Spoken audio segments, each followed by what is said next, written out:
This is Here's How, Ireland's political, social and current affairs podcast, presented by William Campbell. Thank you for downloading episode 39 of Here's How.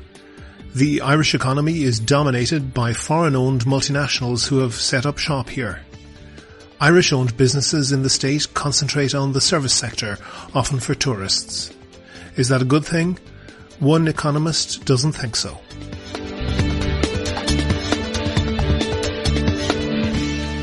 Here's How is Ireland's political, social and current affairs podcast. Make your view heard. Just dial 076 603 5060 and tell the world what you're thinking. Your voicemail may be included in the next podcast. You can find tips on recording your contribution and other ways to contact the show at here'show.ie/call.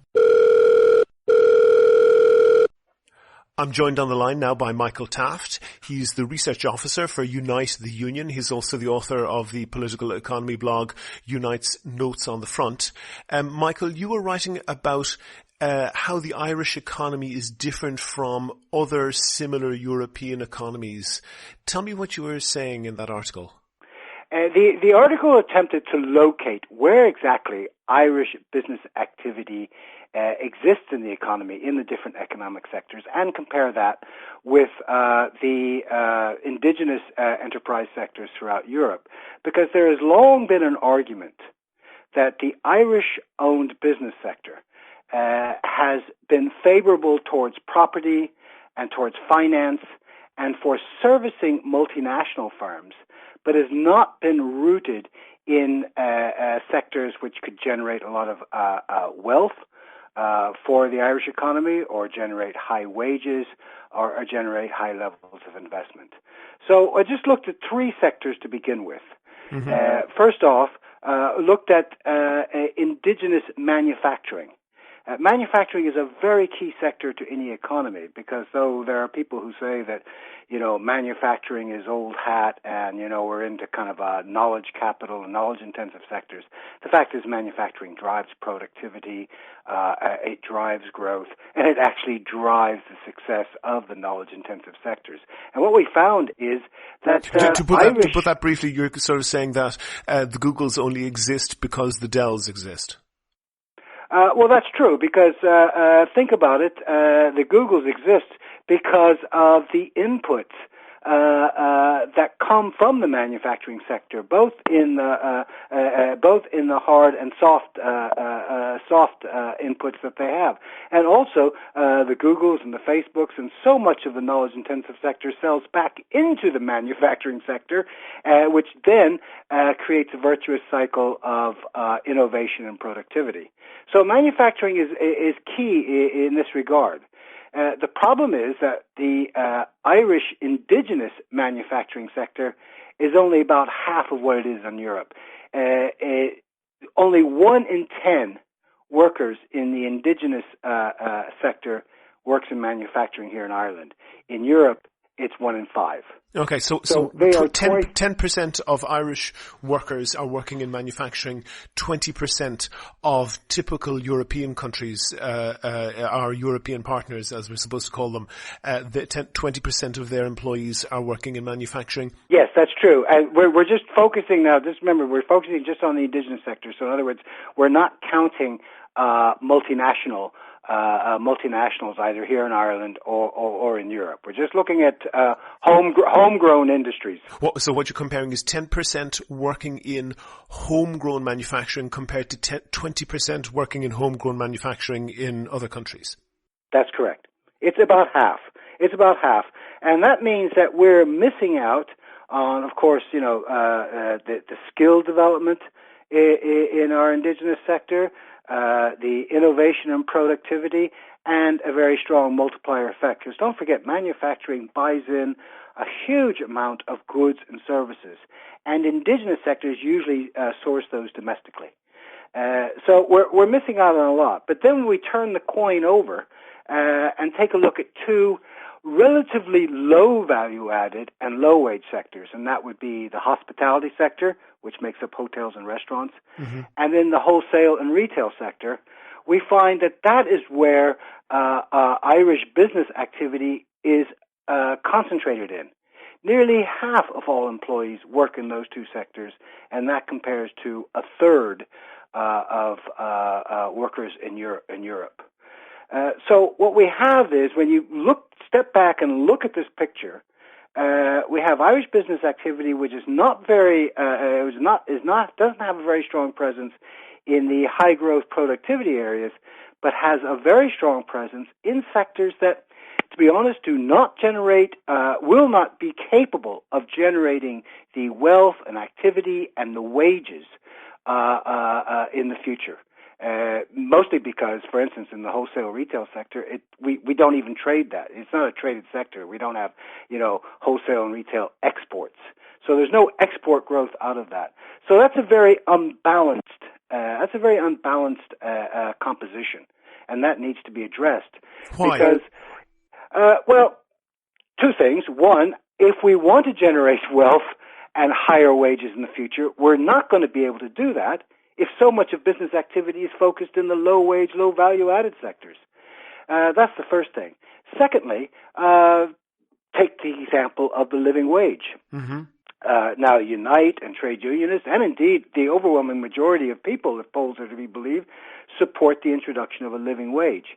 So introducing a living wage in an economy where the traditional low-wage sectors don't play as prominent a role, it's easier to do that because it's less impact on the economy. You have workers who are earning more because they're working in higher paid sectors, so they're easily able to absorb any price increases that might occur with the introduction of the living wage. But when you have half of your workforce in those very sectors, that would put a considerable strain on the economy.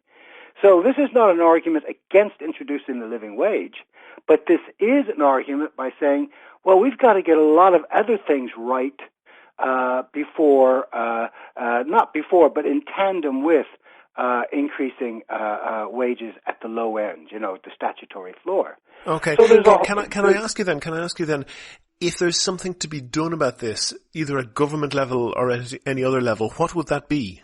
Well, see, this is the big question. I mean, let's be clear. Building an indigenous enterprise sector is not something that you can do in 2 or 3 years. I mean, if you look at the German or Dutch or Austrian models, I mean, those indigenous sectors have been there for generations.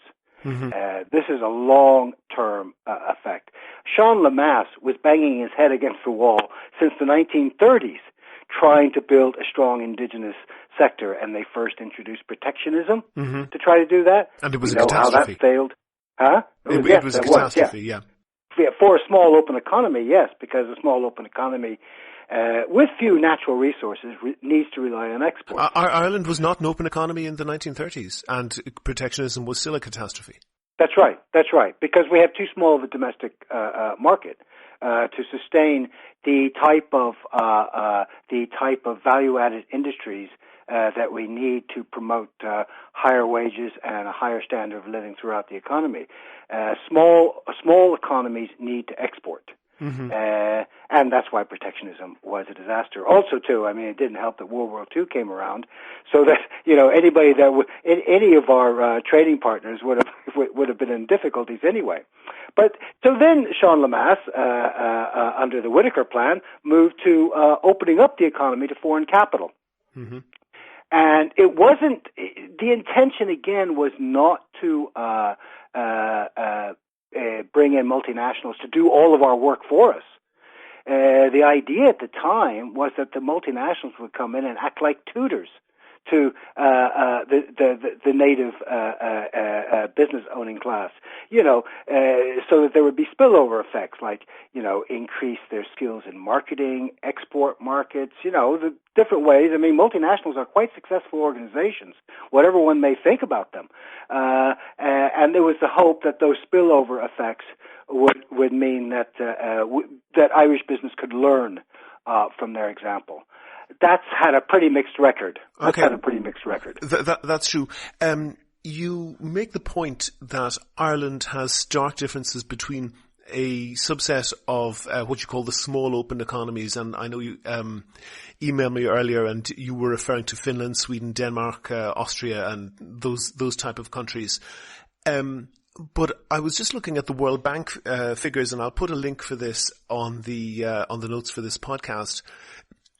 But the openness of an economy, that's a phrase that's thrown around by politicians, and it sounds like a very vague sort of term, but in fact it's something that's very precisely mathematically measured, and it gives a score, and I won't explain the exact mathematics of it, but I'll put that on the show notes as well. But to call Ireland open in the way that Finland, Sweden and Denmark are open is really to understate it. Ireland is literally, if you exclude a couple of small city-states, Ireland is literally the most open economy in the world. And the openness is basically the ratio of trade to the size of the economy. And to put it in context, the score for Finland is 77, for Sweden it's 85, for Denmark it's 102, for Ireland it's 209.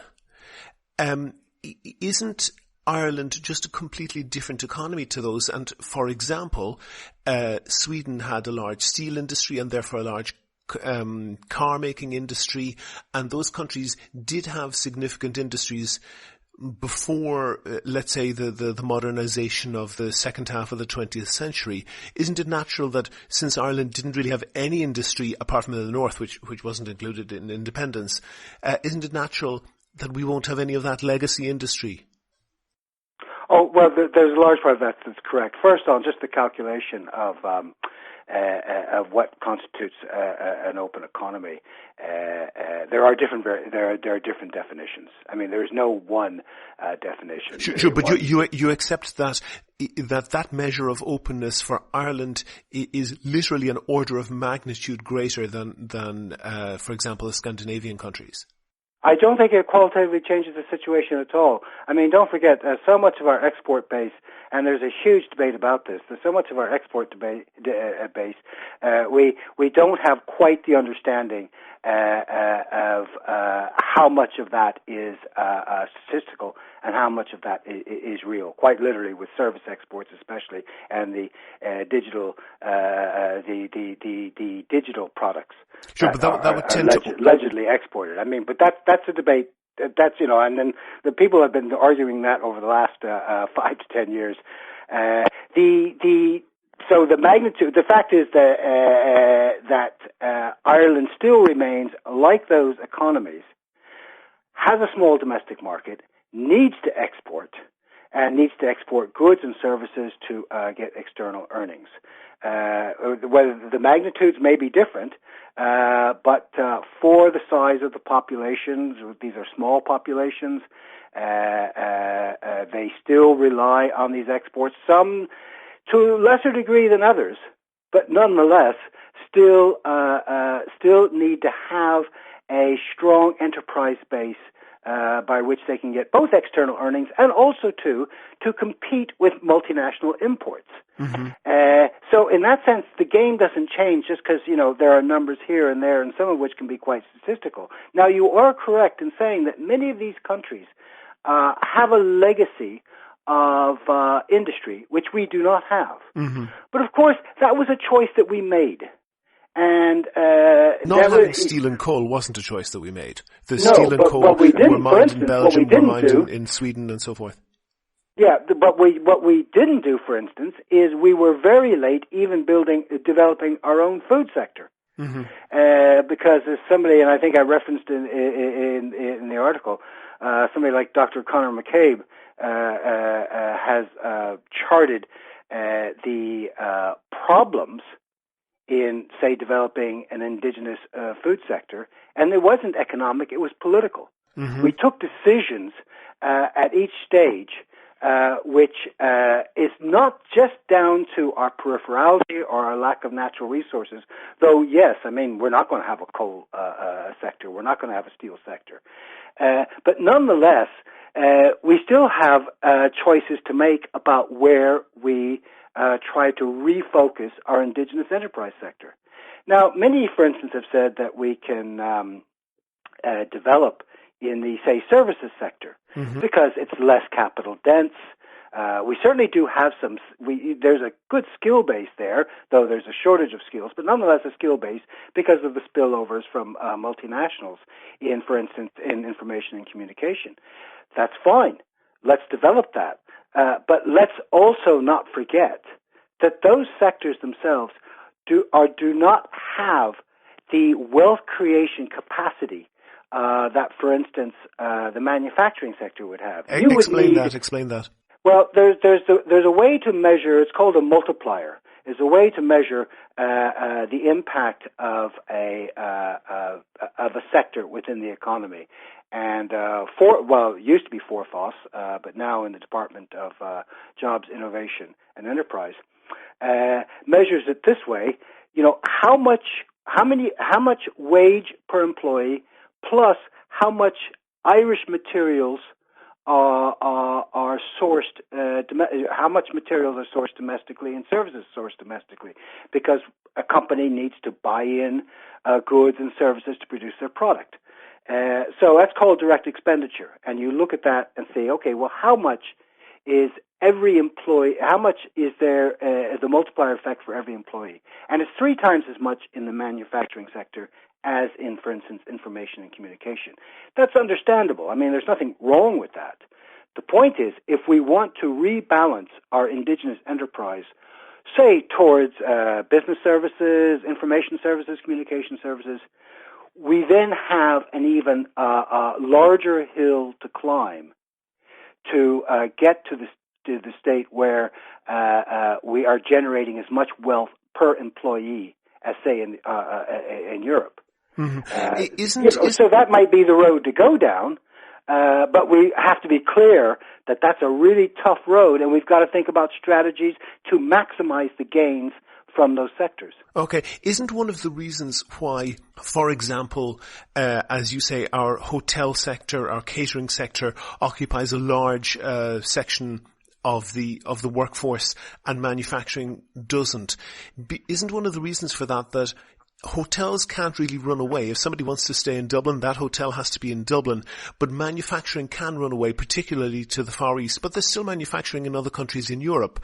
But Ireland has a very high cost base.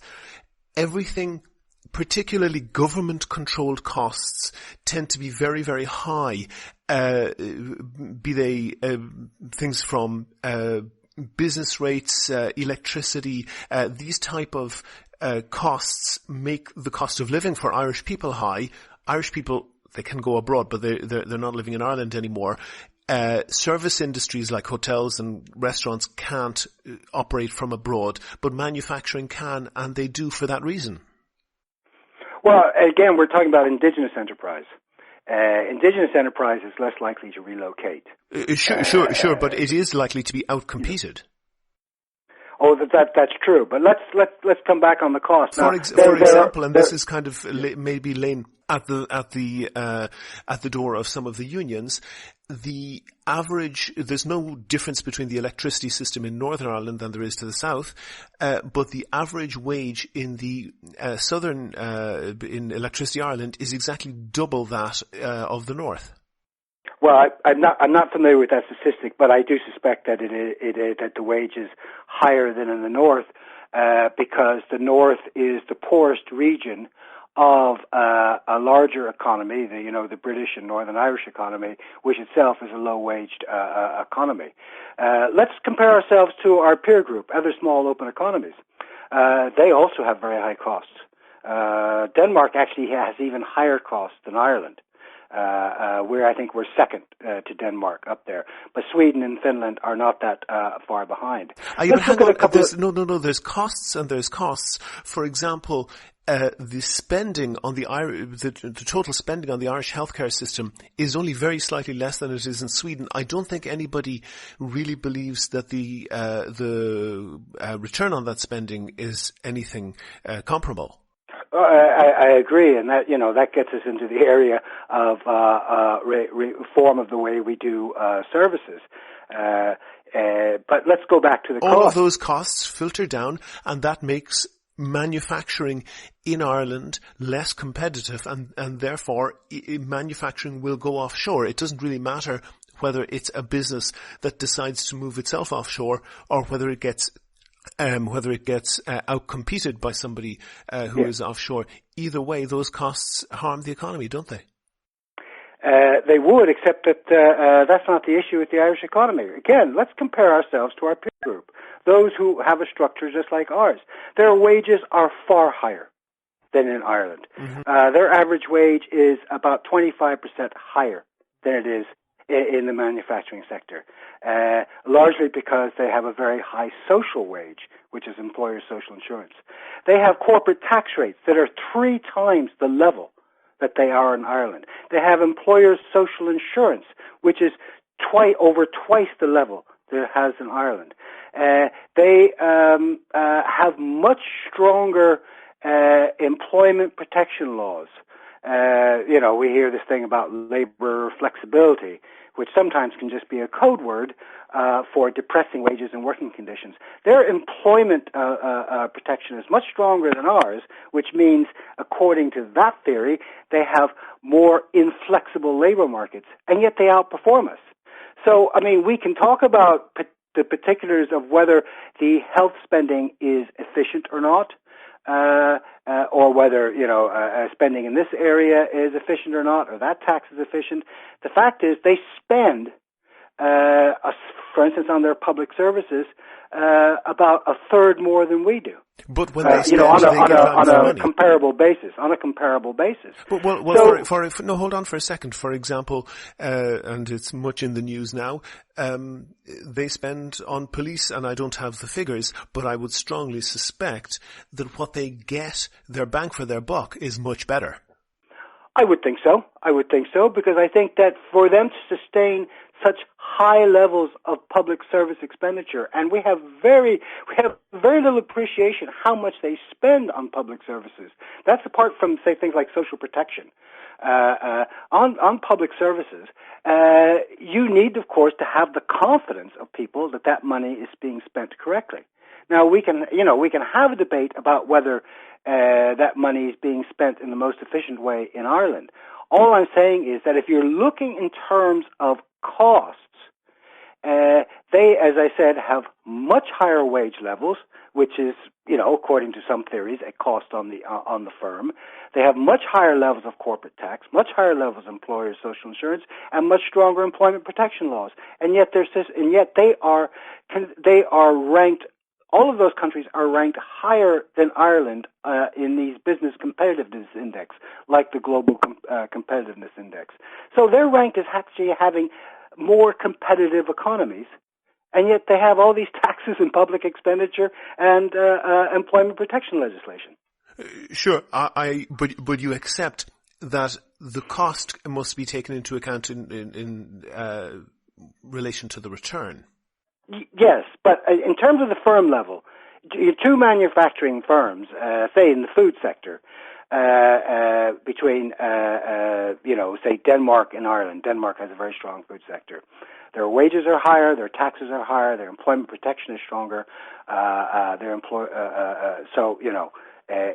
that sense, if you just look at the firm level, they can do all that, and yet they are more competitive. Now, I would argue, Unite, my union would argue, that actually it is because they have stronger wages, stronger social protection, stronger public services, stronger employment legislation, that's actually how you create a strong business model.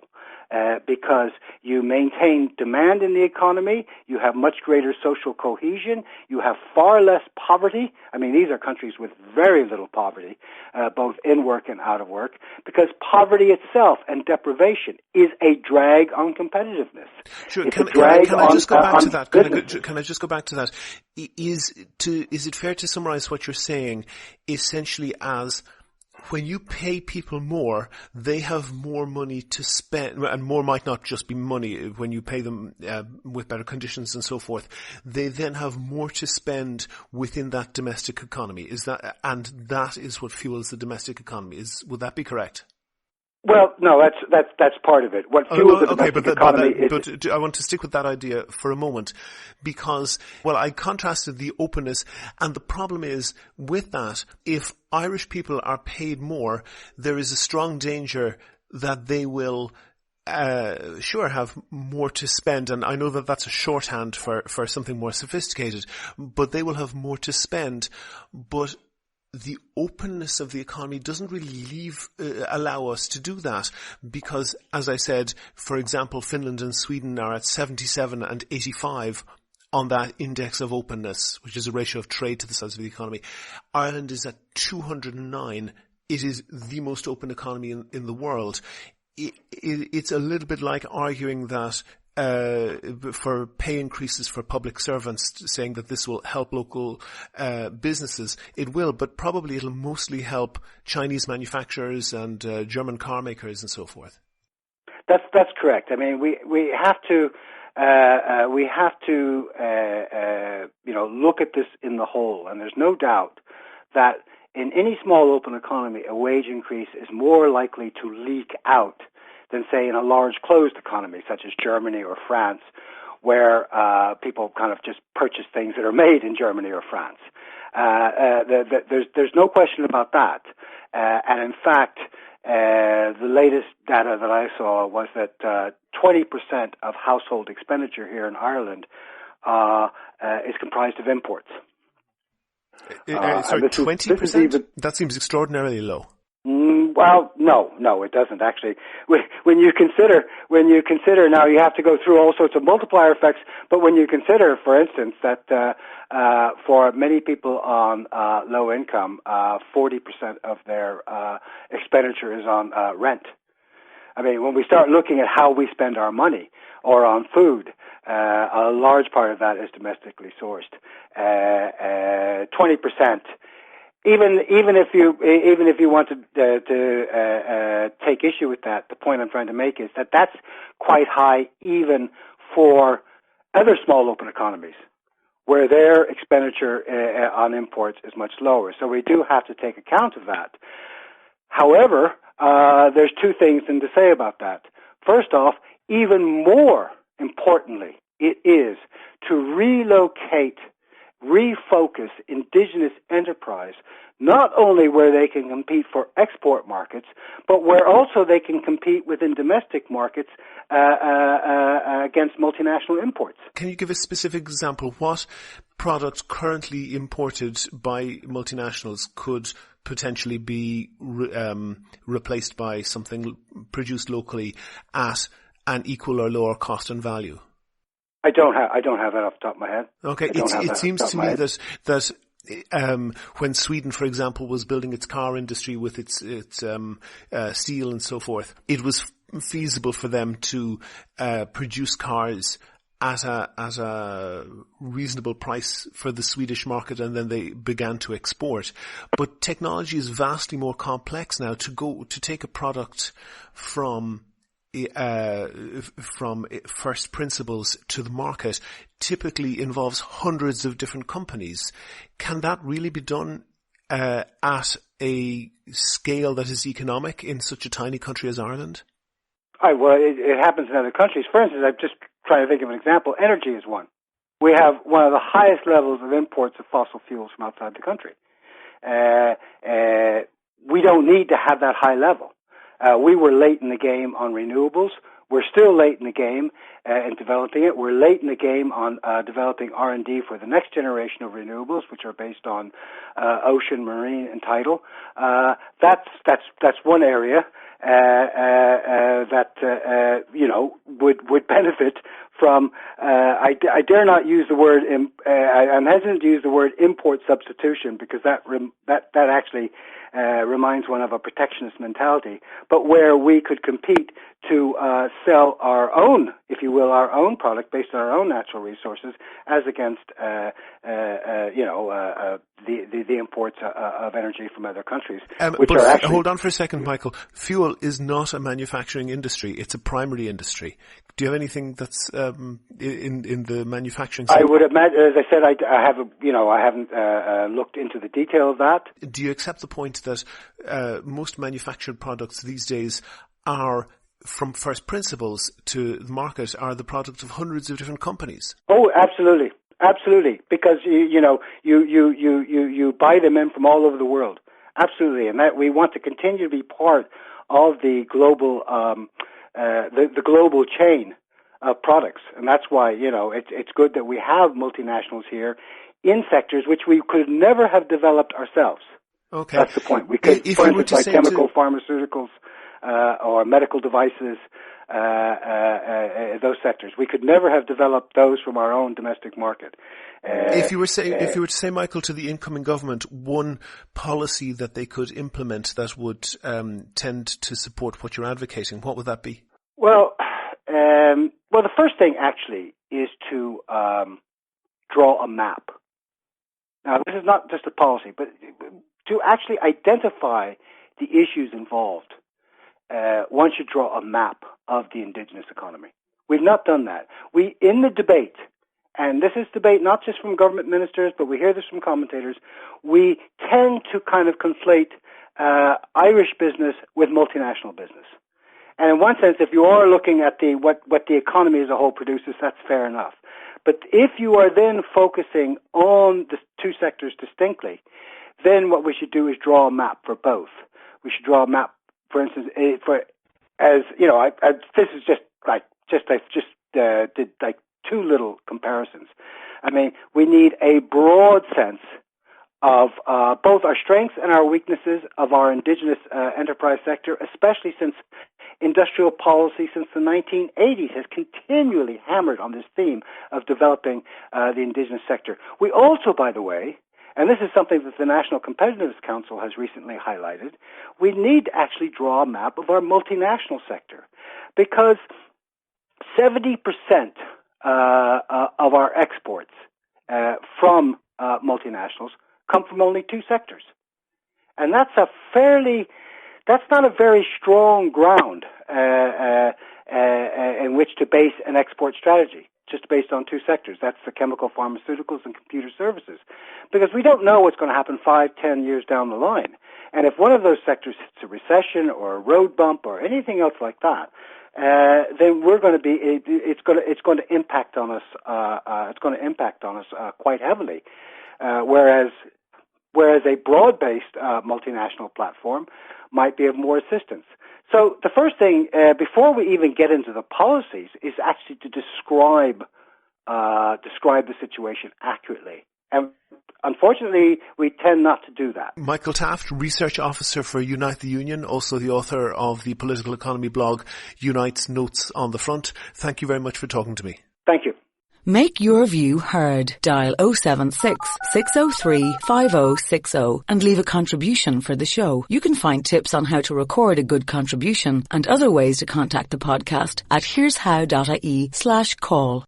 That's almost the end of episode 39 of Here's How, Ireland's political, social and current affairs podcast, published on the 14th of June 2016. There's links to the article we discussed, to Michael Taft's blog, and more information in the show notes, which you can find on the website. If you can think of a topic that should be covered on a future show, or if you want to suggest someone to include, and that could be yourself, then let me know.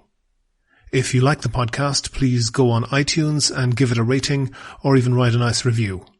Also, please like the show on Facebook, follow the podcast on Twitter at Here's How Podcast, follow Michael Taft on Twitter at Notes on the Front, and subscribe to the podcast so new shows automatically come up on your podcast feed. You can use iTunes, Stitcher, TuneIn Radio, or any other podcast app or software. If you don't know how to do that, there's step-by-step instructions along with contact details at www.here'show.ie. The next show will be uploaded shortly. The Here's How podcast is produced and presented by me, William Campbell. Thank you for listening.